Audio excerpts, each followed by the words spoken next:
충분히 상승 여력은 있다. 앞으로 미래에 대한 평가를 굉장히 긍정적으로 평가하거든요. 좀 열풍이 불었다가 그 열풍이 좀 식어가는 과정에 주가가 다시 올해 내 파업 관련해서는 지난해에도 딱 그 9월 즈음에 파업이 있었습니다. 예. 현대차 주가가 많은 재료 가치를 보유하고 있지 않습니까? 우리가 주가 내려가고 있을 때는 아무리 좋은 이야기가 나와도 안 들리죠. 안 들리죠. 지금 현대차도 이제 흐름 봤을 때 재료조별로 한번 딱 가지고 그러니까. LG전자도 그 휴머노이드 로봇 만들고 있고 왜 LG전자는 현대차에 비해서 좀 가려져 있는 거냐. 로봇 사업에 대해서 관심이 굉장히 많은 상황이죠. 내년부터 과감하게 지금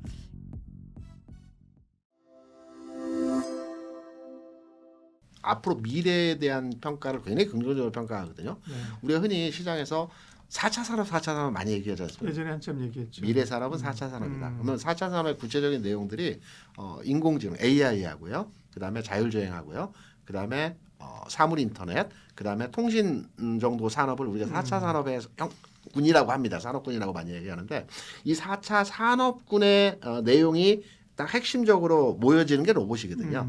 다 AI, 자율주행, 사물 인터넷, 뭐 통신이 딱 합작품으로 만들어진 게 로봇인데 로봇은 궁극으로 해서 뭐 내년, 내후년 뭐 이런 형태에서 계속 진행되어지는 재료가치 부각의 어떤 큰 아이템이라고 생각하기 때문에 관심도를 계속 가지고 가서 우리가 판단해야 되는 부분이고요. 다만 지금은 최근에 그 좀 열풍이 불었다가 그 열풍이 좀 식어가는 과정에 주가가 조정을 받는 형태로의 진행이 되어지고 있다라고 판단되거든요. 그래서 지금은 다소 소강 국면에서의 주가 상황에서의 모습을 보여주고 있지만 다시 네. 올해 내 충분히 제도해 갈 수 있는 흐름에서의 모습이 만들어질 수 있는 형태가 나타나지 않을까 이렇게 판단합니다. 관심도를 갖는 분들은 그렇게 많지 않으실 겁니다. 로봇 기업으로 변신했다라고 해석을 하고 있고요. 그리고 이제 두 번째 파업 관련해서는 지난해에도 딱 그 9월 즈음에 파업이 있었습니다. 예. 3일 정도 했던 것 같은데요. 이때에도 파업 후유증에 대한 뭐 주가 분석이 많았었는데 그 당시에 주가 상황을 제 기억을 뒤집어서 생각해보면 9월 아마 3, 4, 5, 6 이때 파업이 있었는데 주가는 안정적으로 그때 뭐 큰 영향도가 없는 형태로 마무리가 되었습니다. 올해도 뭐 파업 이슈가 있긴 합니다. 네. 근데 실제적으로 이 부분이 영향도를 크게 줄 것이다. 이거는 이제 예측 부분에서의 영역이고요. 네. 저는 개인적으로는 이 파업 영향도가 크지 않을 것이라 판단하고 있고요. 네. 현대차 주가가 많은 재료 가치를 보유하고 있지 않습니까? 우리가 보스턴 다이내믹스 얘기도 많이 나왔고 예.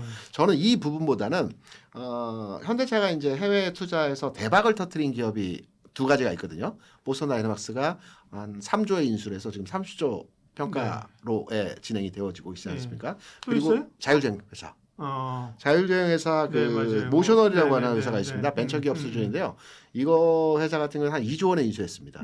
지금 시장 가치 평가가 20조가 넘습니다. 왜냐하면 이게 자율주행 4단계 테슬라하고 똑같은 4단계를 현재 진행하고 있거든요. 그래서 자율주행군과 관련해서는 모셔널이 거의 웨이모, 테슬라, 그 모셔널 이게 이제 3대 자율주행 그 기업이라고 많이들 얘기합니다. 이게 또 하나 터질 부분이 있기 때문에 현대차는 보스턴 다이내믹스로 한 번의 시세 현상에서의 움직임을 줬다라면 자율주행과 관련된 모셔널과 관련된 흐름으로 또 한 번 만들어줄 수 있는 재료 가치를 보유하고 있다. 그래서 충분히 상승 여력은 있다. 이렇게 해석을 합니다. 가볍게 상장 추진. 왜냐하면 옵션이 걸렸던 게 해제가 됐으니까 그렇죠. 상장을 추진하는데 여기서 이제 중요한 게 있습니다. 상장하면 무조건 대박이냐. 우리가 현대차 그룹에 대한 과거 상장과 관련된 이슈가 하나 있었죠. 인도 공장. 인도 공장이 그 상장하면서 인도 증시에. 네네 인도 증시에 맞아요. 상장하면서 그때 제 기억으로는 기대감에 의해서 한 20만 원대에서 한 35만 원대까지 30만 원 이상의 주가를 움직였던 것 같아요. 상장되면 대박이다. 현대차 그룹은 어떤 그 자금 조달도 그렇고. 그렇죠. 20만 원, 35만 원, 30만 원 넘어갔다가 조금은 더 그 평평하게 흐름이 하향 안정화되는 흐름들로의 모습이 나타났었거든요. 그래서 저는 이번에 보스턴 다이내믹스 상장과 관련된 일정 그리고 상장 추진, 상장 시까지의 주가 움직임은 상향화 진행으로 흐름이 나타날 것 같아요.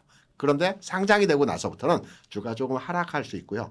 그리고 나서 자율주행 기업이 또 상장 얘기가 나오겠죠. 보스턴 다이내믹스 같은 경우에도 30조 그 규모로의 시장 평가인데 이 중에 한 뭐 30% 정도 상장할 그 가능성이 있기 때문에 자금적 측면에서 거의 비슷한 규모로의 해석을 하는 게 시장에서 하는 얘기들이더라고요. 네. 연초 지난해 연말 한 40만 원 수준에서 70만 원 갔다가 지금 다시 40만 원 내려왔습니다. 네. 초반인데요. 그러면 40만 원 출발 70만 원 갔다가 40만 원 내려왔는데 지금 가격은 바닥 수준에서 흐름이고 전체적인 시장의 흐름에 대해서 제가 U자형을 계속 말씀드리고 있는데 네. U자형이라 하더라도 대형주 내에서 빠르게 움직이는 종목군들이 있지 않겠습니까?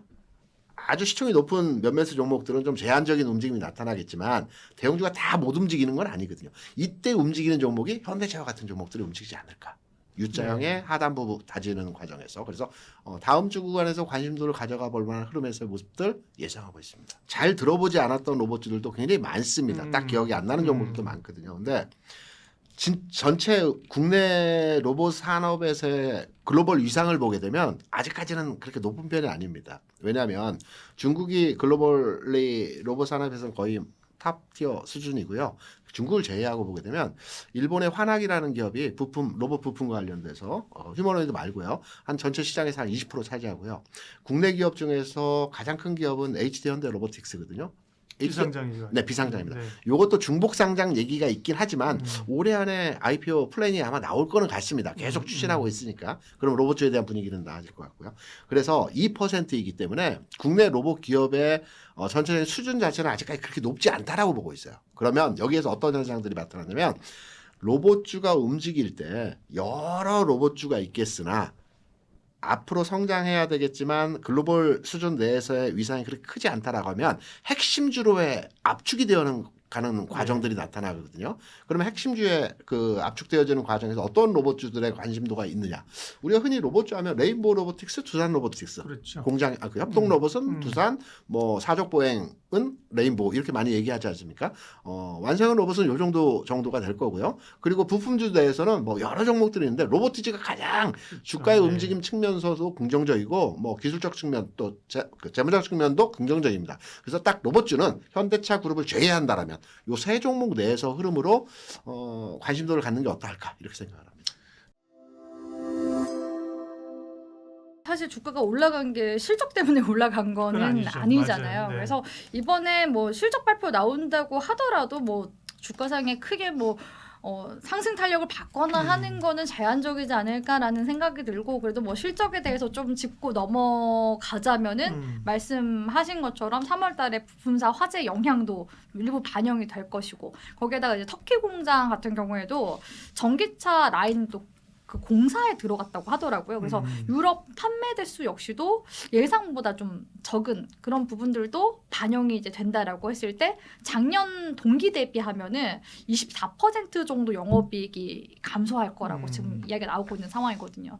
그러면은 컨센서스를 이제 비교했을 때는 10% 정도를 밑도는 수준이니까 사실 이번 2분기 실적에 대한 기대감 거의 없는 거나 다름없다. 네. 네, 이렇게 이제 바라봐야 되는 거죠. 근데 그래도 뭐 하단을 좀 지지를 잡아주거나 반등으로 좀 돌아갈 수 있을 만한 뭔가 모멘텀이나 트리거가 될 텐데 재료 소멸로 한번 딱 가지고 그러니까. 그 다음에 이제 나올 만한 이슈들 이런 것들을 아마 좀 주목할 가능성이 높겠죠. 근데 어차피 현대차는 지금 시점에서는 그러니까 로보틱스 기업, 모빌리티 기업으로 이제 계속 시장에서는 그렇죠. 재평가를 하고 있는 그런 상황이기 때문에 결국에는 보스턴 다이내믹스 이제 IPO 요 이슈에 계속 좀 기대면서 갈 수밖에 없을 것 같아요. 근데 사실 로봇 시장 같은 경우에는 성장세가 어마어마하게 기대가 되는 시장이기도 하잖아요. 그래서 이게 모르겠어요. 이렇게 주가 내려가고 있을 때는 아무리 좋은 이야기가 나와도 안 들리죠. 그리고 이 전망치라는 게 뭐 지금 당장의 뭐 실적과 관련이 있어서 가는 게 아니라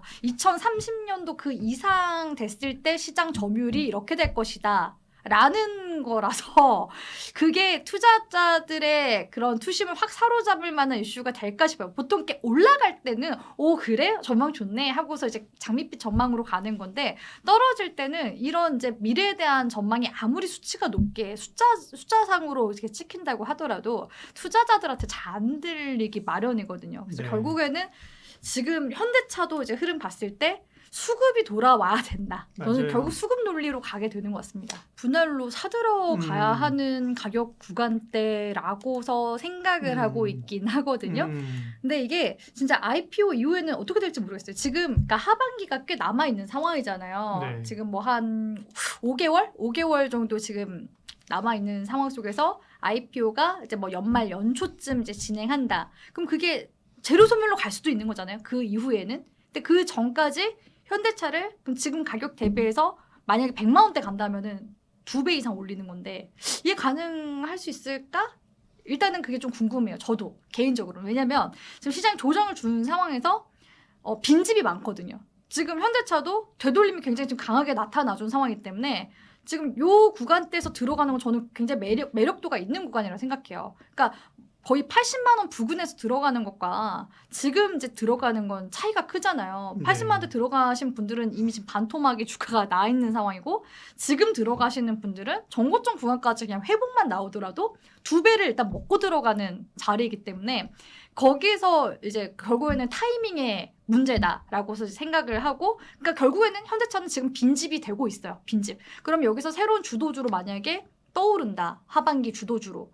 그럴 가능성도 일단 배제할 수는 없다라는 거죠. 그래서 50만 원 이하 구간대에서부터는 네. 매수해라. 매수 관점이다라고 말씀드리는 것도 그런 이제 이유라고 볼 수 있고요. 근데 여기서 뭐 다 들어가야 된다? 이거는 아니고 그러니까 지금 구간대도 그러니까 충분히 매력 있다. 네. 50만 원 구간까지는 또 충분히 이상으로 올라올 가능성이 높으니까 그런 관점에서 이제 말씀을 드리는 거고 지금 보스턴 다이내믹스 기업 가치가 지난해 현대차 그룹 쪽에서 이제 산정했었던 가치와 비교하면 기업 가치가 한 20배 정도 이상 커지는 그런 상황이라고 하거든요. 계속해서 현대차 쪽에서도 그 투자 자금 계속 많이 늘린 상황이죠. 3조 거의 넘게 투자를 한 상황이기 때문에 그래서 이번에 만약에 진짜 IPO에 성공하게 된다. 근데 스페이스X도 굉장히 물론 이제 엄청난 대화였으니까 미국 시장에서도 성공하면서 뭐 아주 IB 투자 이런 기업들도 말도 안 되게 올라갔단 말이죠. 예, 그런 것처럼 현대차는 어떻게 보면은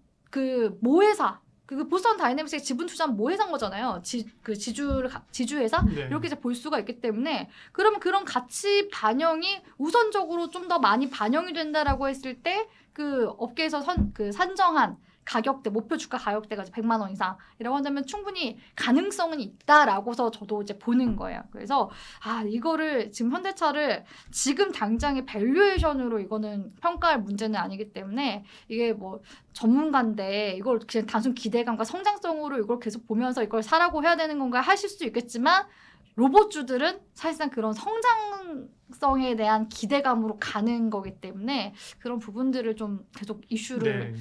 좀 나올 때까지 좀 기다려 봐야 되지 않나라고 생각을 합니다.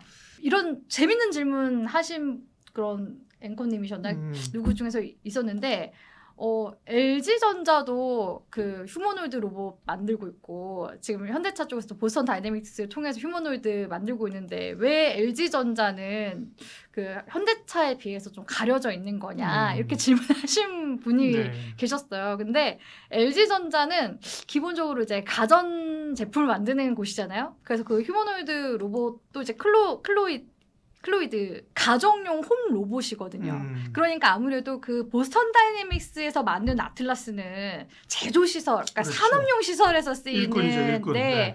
그 휴머노이드 로봇이고 LG전자는 이 가정용 홈 로봇이라는 것은 쓸 수 있는 수요처 자체가 너무 이게 한계가 명확해요. 고령층이라든지 아니면 몸이 좀 불편하신 분들이시더라든지 아니면 시설 이런 곳에서 쓰이잖아요. 그러니까 수요가 아무래도 산업용 로봇에 비해서는 약할 수밖에 없다. 이게 제가 봤을 때는 가장 큰 좀 차이를 가르는